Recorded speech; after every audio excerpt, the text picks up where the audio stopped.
ETF index mutual funds నేర్చుకుని stock మార్కెట్లో రాణించాలనుకుంటున్నారా? వెంటనే ఈ నెంబర్కి కాల్ చేయండి. నమస్తే రమగారు. నమస్తే జయ. రమగారు, మనము బొజ్జగనపైకి సంబంధించి కొన్ని విషయాల్ని టాపిక్స్ కింద తీసుకుని చేస్తున్నాం కదా. జీర్ణం జీర్ణం వాతాపి జీర్ణం అంటాం. తర్వాత వాతాపి గణ భజింపదే అని ఒక పాట కూడా. అసలు ఏంటి రమ్మగారు ఇవి ఇవి ఎందుకు వచ్చినాయి? అది వేరు ఇది వేరు. ఓహో, ఆ కథ వేరు ఈ పాట వేరు. వాతాపి గణపతిం భజే పాట వేరు, జీర్ణం జీర్ణం వాతాపి జీర్ణం వేరు. వాతాపి ఇల్వలుడు అనే ఇద్దరు రాక్షసుల కథలో వాతాపి అనేది ఒకటి పేరు. అది ఆ కథ పూర్తిగా వేరు. అయితే ఈ రెండు చోట్ల వాతాపి కనపడేసరికల్లా మనకి ఆ పదాలు ఎక్కువ తెలుసు కాబట్టి అది ఇదేనేమో అన్న అనుమానంగా ఉంటుంది. కానీ కాదు, వాతాపి అనేది ఒక ప్రాంతం పేరు.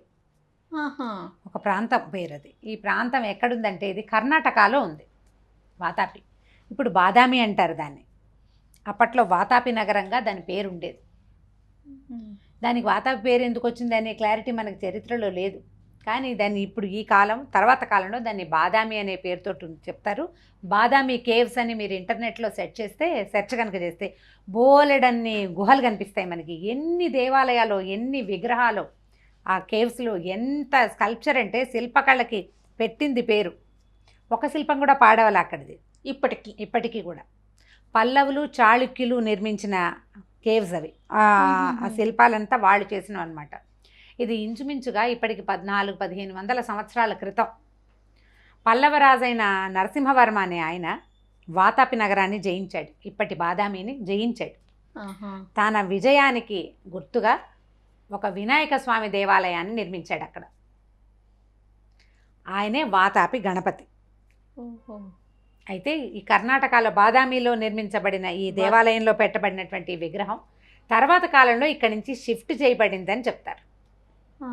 దీనికి పక్కా ప్రూఫ్స్ ఉన్నాయో లేదో కానీ ఇప్పుడు వాతాపి గణపతి దేవాలయం ఎక్కడుందంటే వాతాపి గణపతి విగ్రహం తమిళనాడులో ఉంది. అక్కడ లేదు. ఎందుకు ఏంటో తెలియదండి. తెలుస్తుంది, మనకు చెప్పబడింది అది. ఈ నరసింహవర్మ దగ్గర ఉండే ఒక సైన్యాధిపతి పరంజ్యోతి అతని పేరు. ఆయన ఈ విగ్రహాన్ని తెచ్చేసి గణపతి విగ్రహాన్ని తన పుట్టిన ఊర్లో ప్రతిష్ఠ చేశాడని చెప్తారు తమిళనాడులో. అయితే ఈ విగ్రహం ఎట్లా ఉంటుందంటే గోడకి ఆనుకొని కూర్చున్నట్టుగా ఒక కాలు పైకి ఇట్లా మడిచి కూర్చున్నట్టు, తర్వాత ఏమో పాశాంకుశాలు వెనక చేతుల్లో ధరించి, ముందు చేతుల్లో ఒక చేతిలో మోదక పాత్ర, ఒక చేతితో ఏమో అంకుశం, అంకుశం అనకూడదు, దాన్ని ఏమంటారంటే దంతపు ముక్కని పట్టుకున్నట్టుగా కూర్చున్నట్టుగా కనపడే గణపతి విగ్రహం. ఈ కీర్తన ముత్తుస్వామి దీక్షితుల వారు రాసిన కీర్తన వాతాపి గణపతిం భజే. వాతాపి గణపతిం భజేహం, అహం నేను భజే కీర్తిస్తాను. ఎవరిని? వాతాపి గణపతిని. ఆ వాతాపి గణపతి ఎలాంటి వాడు? బోల్డ్ అని రాస్తారు అందులో, బోల్డ్ అంతా సంస్కృతంలో శ్యామశాస్త్రి ఈయన ముత్తుస్వామి వారి కీర్తనలు చాలా మటుకు మనకి సంస్కృతంలో కనిపిస్తాయి. ముత్తుస్వామి అంటే తమిళియన్ అనుకుంటా. ముత్తుస్వామి దీక్షితులు తమిళియన్ బహుశా. వారు రాసిన కీర్తన అనమాట ఇది. ఆయన రాయబడింది. ఈ వాతాపి గణపతిని ఆయన దర్శించి ఉండవచ్చు అంచేత ఈ పాట రాయబడింది. అది అప్పుడు అక్కడ గణపతికే ప్రత్యేకంగా దేవాలయం చేయబడింది. ఎక్కడ? దీంట్లో కర్ణాటకలో చేయబడింది. అయితే ఇక్కడ మాత్రం ఒక శివాలయంలో ఈ గణపతిని ప్రతిష్ఠ చేశారు. ఈయన ఎవరైతే పరంజ్యోతి అని మనం సైన్యాధిపతి పేరు చెప్పామో ఆయన తర్వాత కాలంలో ఆయన చాలా విపరీతమైన యుద్ధ కాంక్ష కలిగిన సైన్యాధిపతి అట. కొన్ని వేల మందిని సంహరించాడు ఆయన. లక్షల మందిని కాదు, వేల మందిని సంహరించాడు. ఆ రక్తపాతాన్ని తట్టుకోలేకపోయాడు ఆయన. ఈ గణపతిని ఇక్కడ ప్రతిష్ఠించిన తర్వాత క్రమంగా ఆయన పూర్తిగా మునిగా మారిపోయాడు. సిరుతొండర్ అలాంటి పేరుతోటి ఒక నాయనారుగా మారిపోయాడు, శివభక్తుడిగా మారిపోయాడు ఆయన.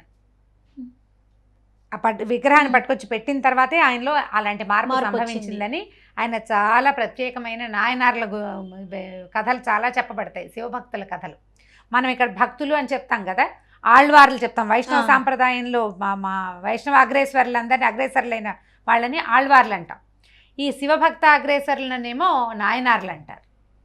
ఆ నాయనార్లలో ఒకడుగా మారిపోయాడు ఆ పరంజ్యోతి అన్న ఆయన. సిరుతొండర్గా మారాడు ఆయన. ఆయన తీసుకొచ్చి ఇక్కడ పెట్టారనమాట.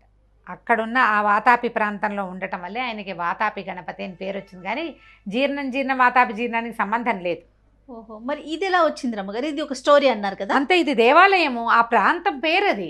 అది కాదండి, జీర్ణం వాతాపి వాతాపి జీర్ణం. వాతాపి ఇల్వలుడు అని 2 రాక్షసులు.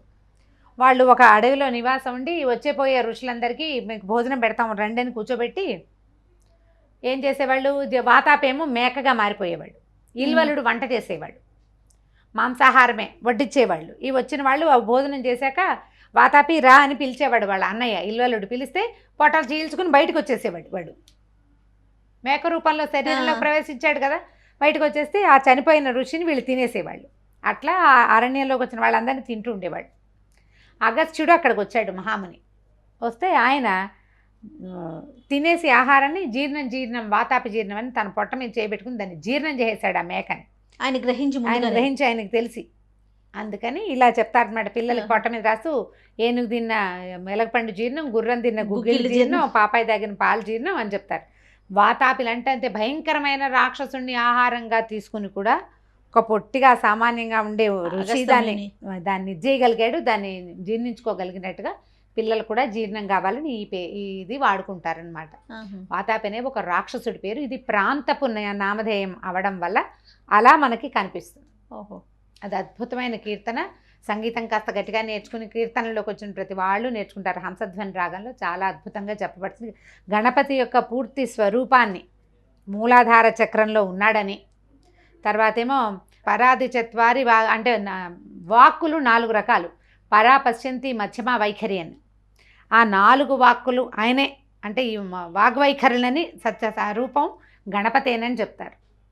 తర్వాత భూమి ఆకాశాలకి మధ్యలో ఉన్నవాడని, పూర్తిగా పరబ్రహ్మ స్వరూపంగానే ఈ గణపతిని ఆరాధిస్తూ చెప్పబడిన సంగీతపు పాట. చాలా అద్భుతమైన కీర్తన. అందరూ చక్కగా సంగీతం నేర్చుకునే వాళ్ళంతా నేర్చుకుంటారు, పాడతారు. ఈ రోజుల్లో ఈ పాటే ప్రత్యేకంగా నేర్చుకుని కూడా పాడతారు. గణపతి యొక్క పూర్తి స్వరూప స్వభావాలని ఆ పాట వివరంగా చెప్పబడిన పాట అనమాట. ఆయన మనకి వాతాపి గణపతిని చూడాలంటే ఇప్పుడు తమిళనాడులో కనిపిస్తుంది ఆ దేవాలయం. రమ్మగారు, తమిళనాడులో ఎక్కడుందని ఏమన్నా ఐడియా ఉందా మీకు? ఇది తిరువారూరు జిల్లాలో తిరుకట్టంగూడి అలాంటి ఊరు పేరు కరెక్ట్గా, అంటే తమిళ పేర్లు ఇంగ్లీష్లో రాస్తే బాగా మనకు సరిగ్గా తెలియపోతుంది. ఇదేంటంటే ఉత్తరపతీశ్వర స్వామి అనే శివాలయంలో ఈయన ఉన్నాడనమాట. ఈ వాతాపి గణపతి విగ్రహం అక్కడ ఉంది. అయితే మనకు చెప్తారు కాశ్యాంతు మరణాన్ముక్తి అని చెప్తారు కదా, కాశీలో మరణిస్తే ముక్తి అని. తిరువారూరులో జన్మించటం వల్ల కూడా ముక్తి లభిస్తుందని చెప్తారు. ఆ తిరువారూరు జిల్లాలోనే ఈ దేవాలయం ఉంది. ఈ ఉత్తరపతీశ్వర స్వామి దేవాలయం ఉంది. ఆ దేవాలయంలోనే 2 అంటే ఉపాలయం ఉంటుంది కదా, మెయిన్ దేవాలయము శివాలయము ఉత్తరపతీశ్వర స్వామి. ఈయన వినాయకుడు 2వ ఉపాలయంలో వాతాపి గణపతిని ప్రతిష్ఠ చేశారనమాట. ప్రత్యేకమైన దేవాలయము. ఆ ప్రాంతానికి వెళ్ళిన మన వాళ్ళు ఎవరైనా కూడా చూసి రావచ్చు. ఒకసారి చూస్తే కరెక్ట్గా ఆ కీర్తనలో ఏం చెప్పబడిందో అది ఇక్కడ కనిపిస్తుంది, కళ్ళకి కనిపిస్తుంది. చాలా ప్రత్యేకమైన శిల్పం.